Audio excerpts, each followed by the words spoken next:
radio station in Zambia, connecting you to the newsmakers and events that make news in the global village.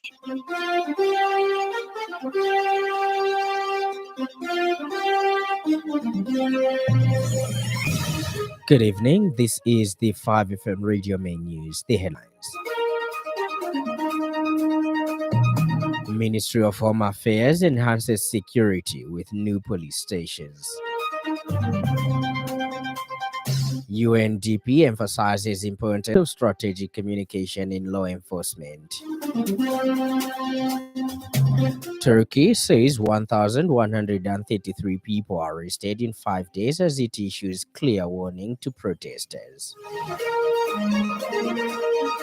This bulletin is also live on Facebook, 5FM Radio Zambia, as well as YouTube, 5FM Radio Zambia. With the details, my name is Lance Sannie. The Ministry of Home Affairs and Internal Security is making significant strides to ensure the safety and security of all citizens by constructing new police stations across the country. One such development is the newly completed Chikuni Police Station in Moze, which will soon be commissioned for operation.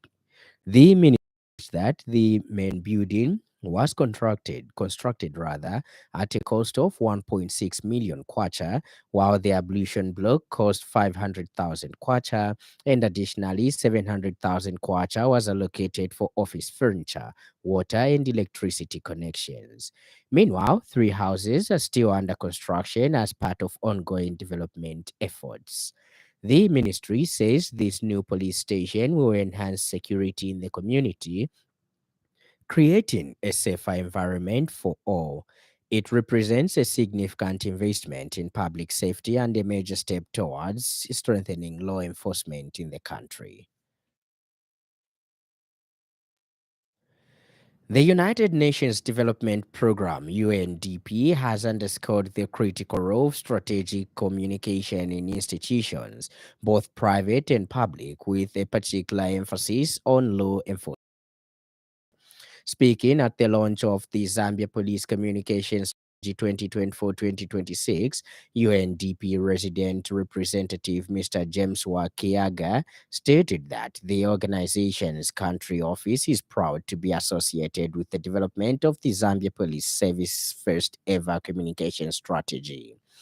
This strategy, which was officially launched today, envisions a professional, innovative, and rule of law focused Zambia Police Service and is guided by the mission of enforcing the law for a safe and secure environment through reforms.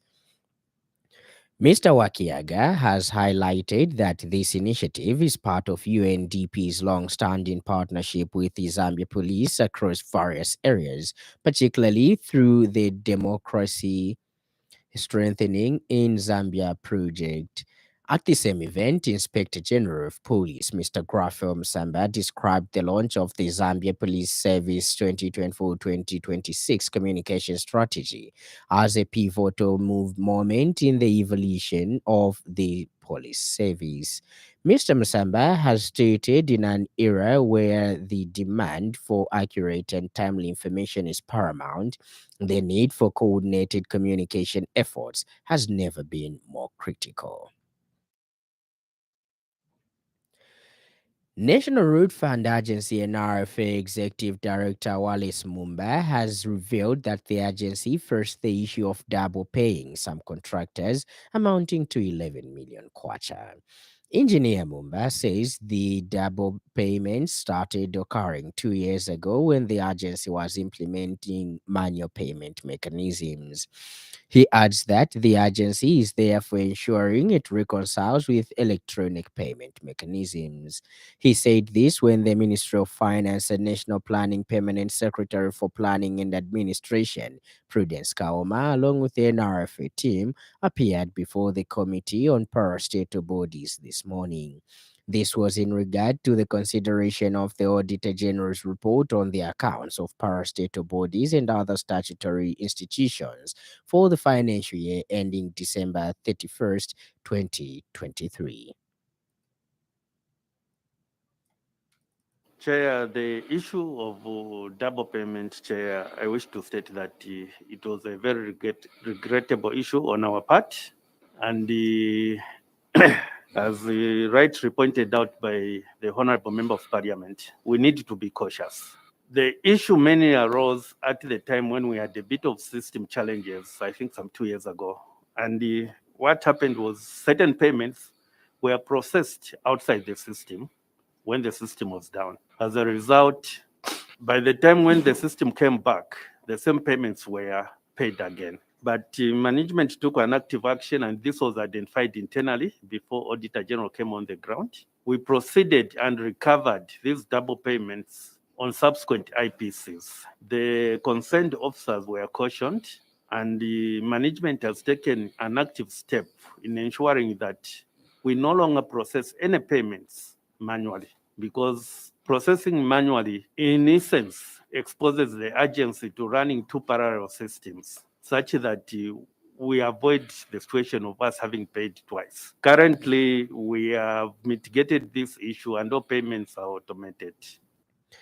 The National Pension Scheme Authority (NAPSA) has reaffirmed its commitment to investing in community welfare by supporting vulnerable groups. Speaking at the handover ceremony at Mongo Female Correctional Facility, NAPSA Regional Manager South Simoana Mudenda encouraged the inmates to remain steadfast despite their circumstances. As part of its corporate social responsibility efforts, NAPSA has donated assorted household essentials worth 80,000 kwacha to women serving their sentences at the facility.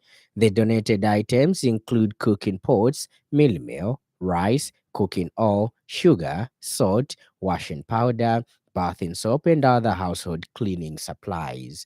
Expressing gratitude for the donation, officer in charge, Mrs. Grace Kabungo, has highlighted its significance in line with the 2025 International Women's Day theme for all women and girls, rights, equality, and empowerment. She has emphasized that the support directly contributed to the dignity and empowerment of female inmates by addressing their basic needs. The Mongo Female Correctional Facility currently houses 23 inmates and one circumstantial child who has since been adopted by the officer in charge. And in other news trending this evening,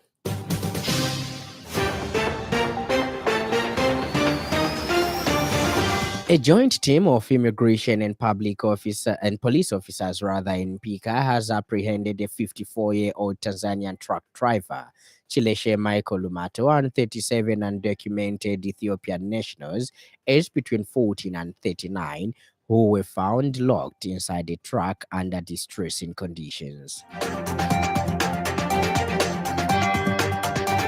The non-governmental gender organizations coordinating Council NGOCC in principle has welcomed a national constitution amendment process to provide for increased participation of women, youth, and persons with disability in politics.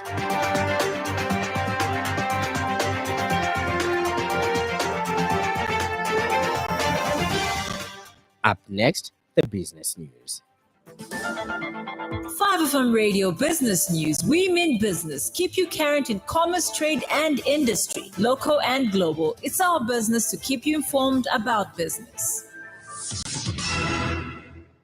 Zambia Sugar has announced a 12% wage increase for its workers, including an upward adjustment to employee allowances.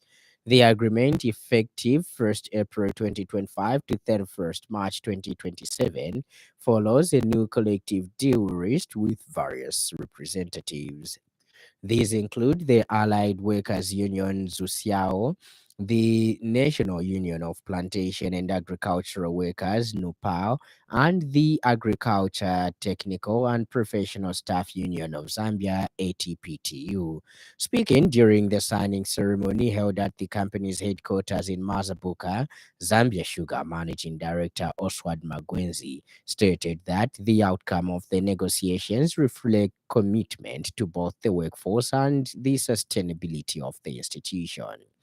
He noted that talks focused on balancing business sustainability amidst current economic challenges, whilst prioritizing employee welfare and ensuring the long-term viability of the company.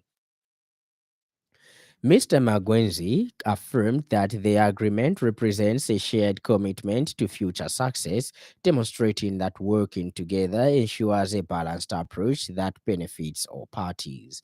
He further acknowledged the invaluable contribution of the employees to the company, noting that their hard work and dedication are at the core of the institution's success. Meanwhile, representatives from Zusiao, Napao, and ATPTU expressed satisfaction with the terms of the new agreement, describing the development as a momentous step towards enhancing the well-being of workers within the sugar industry. Other notable mentions at the signing ceremony were chairperson of the bargaining unit, Sitali Muyunda from the Zambia Federation of Employees, Mazabuka District Labor Officer Taziona Simunika, as well as members of the Zambia Sugar Nakambala Leadership Team, NLT. Ends the business news.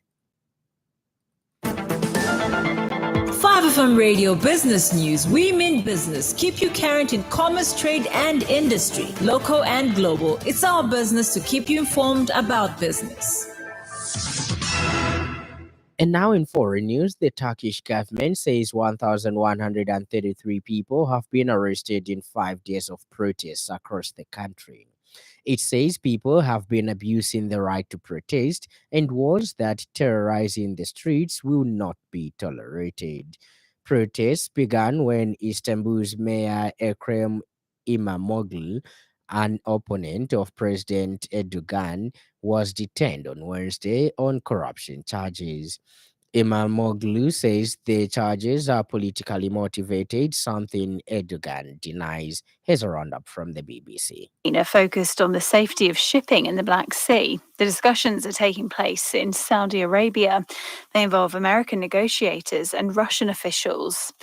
In Ukraine itself, Russian airstrikes have been continuing. The Ukrainian Air Force said nearly 100 drones were launched overnight, most of which were shot down. Turkish police have detained dozens of lawyers, journalists, and left-wing politicians. There's been widespread unrest after the arrest of Istanbul's Mayor Ekrem İmamoğlu, who denies corruption allegations. South Korea's Prime Minister has welcomed the dismissal of impeachment proceedings against him. The Constitutional Court found no proof that Han Duck-soo played an active role in a failed attempt to impose martial law last December. And in sports news, the International Tennis Federation ITF Development Officer for Southern Africa, Tapiwa Masunga, has visited the National Olympic Committee of Zambia NOCSZ Secretariat. She was accompanied by Zambian Tennis Association President Lighton Musonda and General Secretary Joe Siame Jr. The visit focused on discussions surrounding grassroots programs, coaching development, player training, and international participation. Masunga expressed that ITF's delight in welcoming the Zambia Tennis Association back into its membership following the settlement of outstanding affiliation fees. She emphasized the importance of ZTA demonstrating its good standing by hosting a significant tennis competition, which would showcase its renewed commitment to the sport. Additionally, Masunga called upon the NOCZ to extend its support to ZTA, highlighting the need for opportunities that could revitalize the sport. And now, the weather.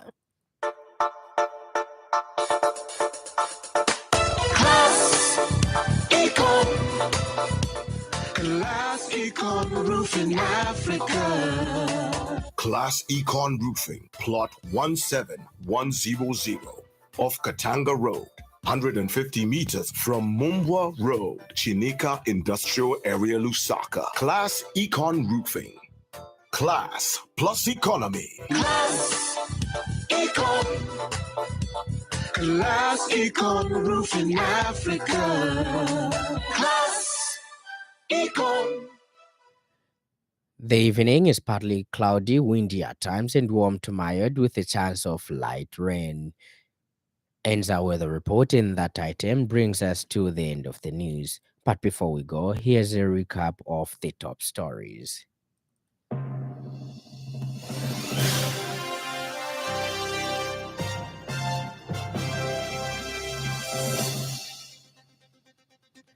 The Ministry of Home Affairs and International Security is making significant strides to ensure the safety and security of all citizens by constructing new police stations across the country.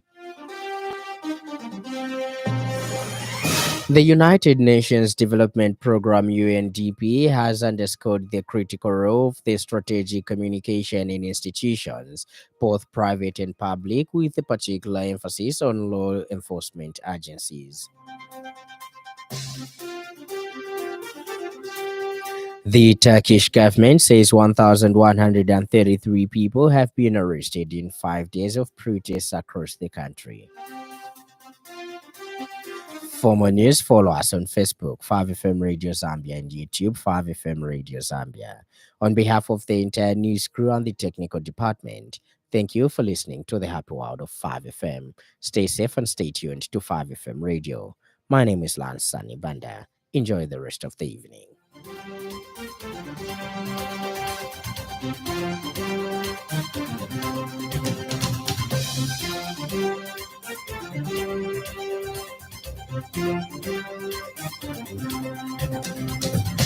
Thank you.